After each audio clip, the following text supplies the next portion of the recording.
Hello, welcome back to my channel. Today we will dive deep into the Explosive Monday, April 20 episode where RJ Forrester finally reveals the dark hidden roots of his hatred for Will Spencer. And Daphne Rose shatters Elektra's world by exposing Poison Ivy's twisted manipulations. Let us be real for a second, we have all been waiting for this exact moment for what feels like an absolute eternity. The Bold and the Beautiful is finally gearing up to close out this week with some massive spoilery goodies, and the episode slated for Monday, April 20 is promising to give us the hard answers and the dramatic resolution to this incredibly frustrating love triangle storyline. It is a day of finalities, a day of reckoning, and frankly, a day where some of these characters are going to have to look in the mirror and face the ugly truth about who they really are. I am beyond excited to break this down for you because the psychological layers at play here are just staggering. We have to start by talking about RJ Forrester. Oh, RJ. The spoiled Prince of Forrester creations.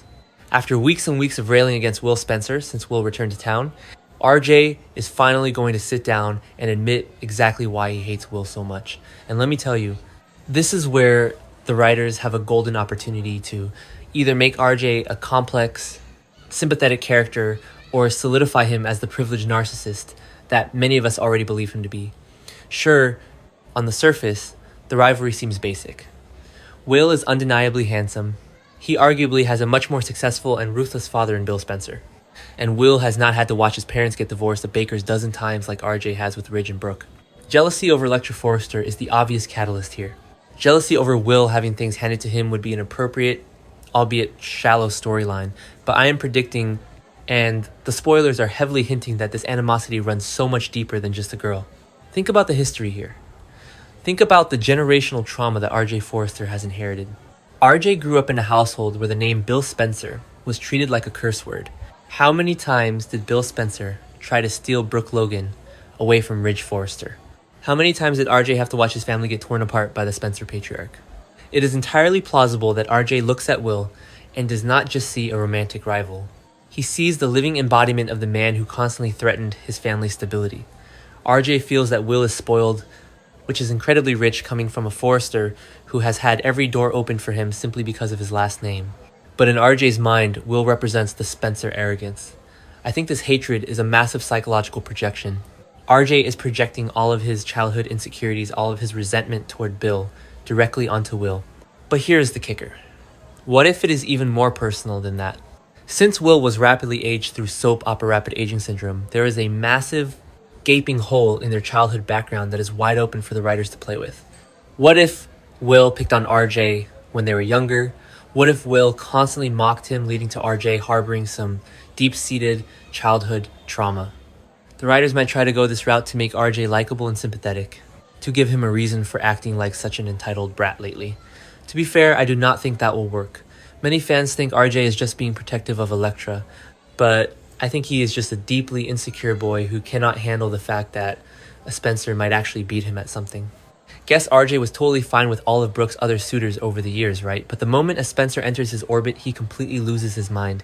This deep-rooted hatred is exactly what led to that massive, testosterone-fueled physical brawl between Will and RJ in the Forrester Creations showroom. Can you believe it? Two grown men shoving each other around the mannequins like high schoolers. And what was the result? Ridge Forrester pulling his son into the CEO office for a staggeringly hypocritical lecture. Ridge actually had the nerve to look RJ in the eye and tell him that Forrester Creations is a fashion house, not a boxing ring, and that he needs to keep his personal feelings out of the office. Amazing, absolutely amazing.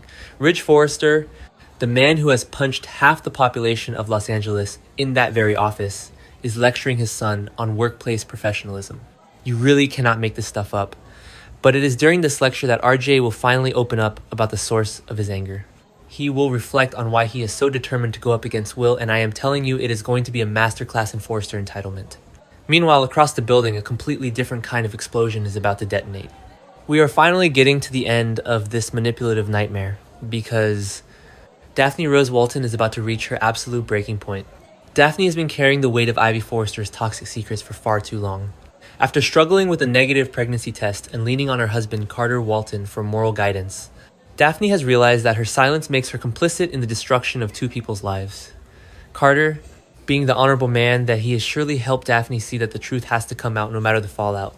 So Daphne is going to corner Electra Forster and finally tell her that her beloved Aunt Ivy has been playing her like a fiddle. Let us break down this confrontation because it is going to be cinematic. Daphne approaches Electra, likely in a quiet corner of the design room, and drops the absolute bombshell. She is going to explain the whole truth behind Electra's split from Will Spencer. She will confess that Ivy stole the heartfelt letter Electra wrote for Will. She will reveal that Ivy deliberately took the WE necklace that Electra made and left it on the desk to make it look like Will had abandoned her and thrown her love away like trash. That is crazy. The level of sociopathic calculation it takes to do that to your own niece is just beyond the pale. Daphne will apologize for not confessing sooner, explaining that she was just trying to stay out of the relationship drama, but she now sees that Electra deserves the real story.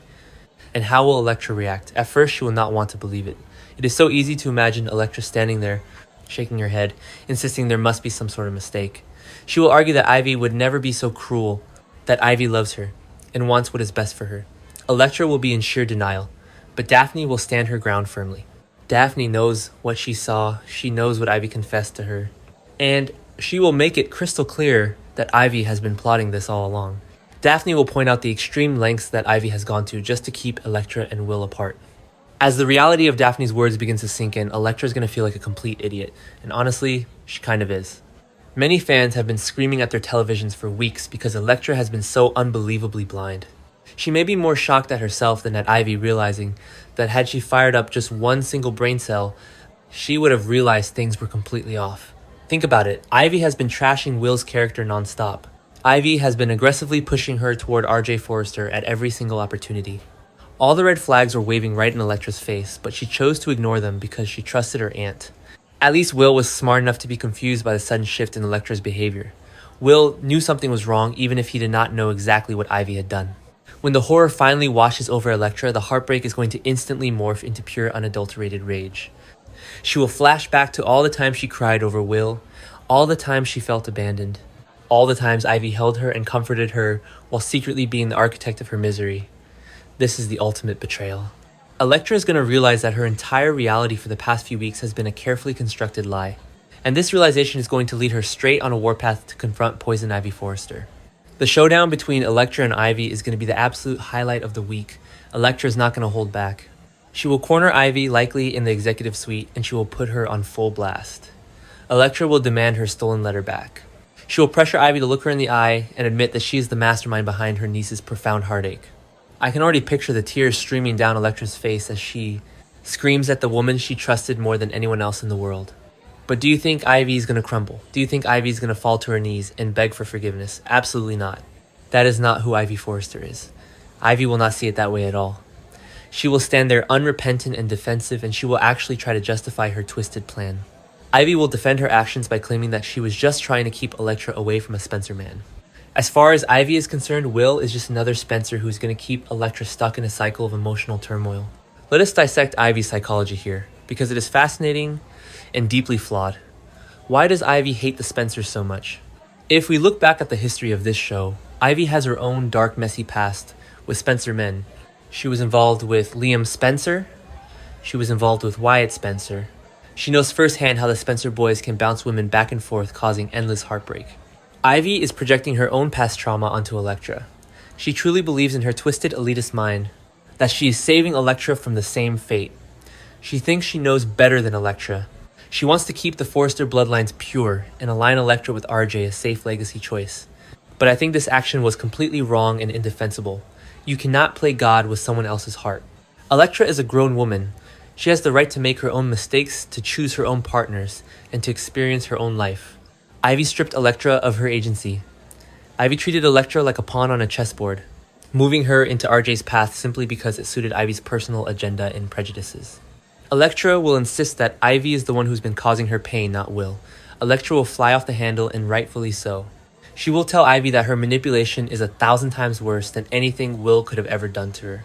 And you will not believe what happens next, or rather what is looming on the horizon. Will Spencer is currently in the dark about all of this. He just had a conversation with Melissa Dillon, who made the heartbreaking decision to move out of his beach house to preserve their friendship and give Will a clear path to win Electra back. Will has been desperately trying to convince Electra to give him another chance, completely unaware that the only reason she is hesitating is because of Ivy's manufactured lies. When Will is finally brought into the loop, when he learns that Ivy stole that letter and threw his relationship in the trash, he is going to unleash apocalyptic wrath. Will is a Spencer. He has Bill Spencer's blood running through his veins. If you think Will is just going to sit back and let Ivy get away with assassinating his character and destroying his romance, you are out of your mind. Will is going to come for Ivy, and it is going to be spectacular. He will likely demand that she be fired from Forrester Creations. He might even go after her jewelry partnership. Ivy's entire world is about to collapse because she thought she could outsmart everyone. This entire storyline is a brilliant callback to the legacy dynamics of The Bold and the Beautiful. We are seeing the Forrester versus Spencer feud reignited in the next generation. RJ and Will are playing out the exact same rivalries that Ridge and Bill played out for decades. And Ivy is acting like the new Stephanie Forrester, manipulating the lives of the younger generation behind the scenes, believing that her elite status gives her the right to dictate who belongs with whom. But unlike Stephanie, who often operated out of a fierce, albeit misguided protection of her family, Ivy's actions feel petty, vindictive, and deeply cruel. As we look toward the future, the fallout from this Monday episode is going to ripple through the rest of the month. Elektra will have to decide if she can ever forgive her aunt. My prediction, she will disown her. She will make it clear that their personal and professional relationship is dead in the water. Elektra will then have to face Will and figure out if their relationship can be salvaged now that the truth is out. Will RJ back off now that his unholy alliance with Ivy is exposed? Probably not. RJ's entitlement runs too deep. He will likely double down, claiming that even if Ivy's methods were wrong, the result is right and Elektra still belongs with him. The drama is peaking, the secrets are exploding, and the character dynamics are shifting in ways that will change the landscape of the show for years to come. Daphne is the unsung hero of this week, Carter is the moral anchor, Elektra is the awakened victim, Ivy is the exposed villain, RJ is the toxic prince, and Will is the vindicated lover waiting to claim his justice. I cannot wait to see how every single second of this plays out on our screens.